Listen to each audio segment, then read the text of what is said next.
My first experience with Encounter was very different from church that I had experienced in the past. I was raised mostly with a Catholic background, but it wasn't something that I really took super seriously. And at that point in my life, I don't think I would have walked into a church service by myself without an invitation. The first time I got connected with Encounter was just a visit.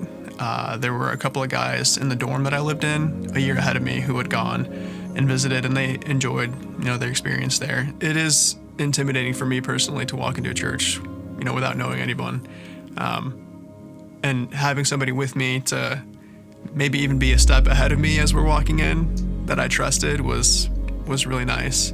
My faith became more real to me and started to sink in more when I plugged into church groups. Being more rooted in the community of believers and being in that fellowship really sparked the growth of my faith. Seeing how other believers walked out their faith and lived it out and held each other accountable and were genuinely vulnerable with each other was new for me.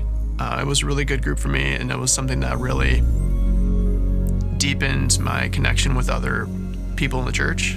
Dylan Harper, he was a pastor at Fulton Heights at the time. In the welcome, he said that maybe you're here at Encounter because it's just good to be worshiping with your people. And it hit me really hard, and I just started crying. I was just a mess. It just hit me so hard. I was like, wow, it's real.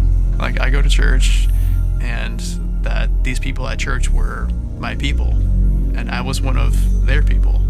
My personal journey to knowing Jesus took a long time, over a decade, and it took a lot of persistence from people I knew to keep inviting me back.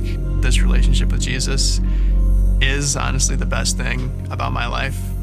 So I'm super thankful that the people in my life who helped me get to this place continued to do so and didn't give up.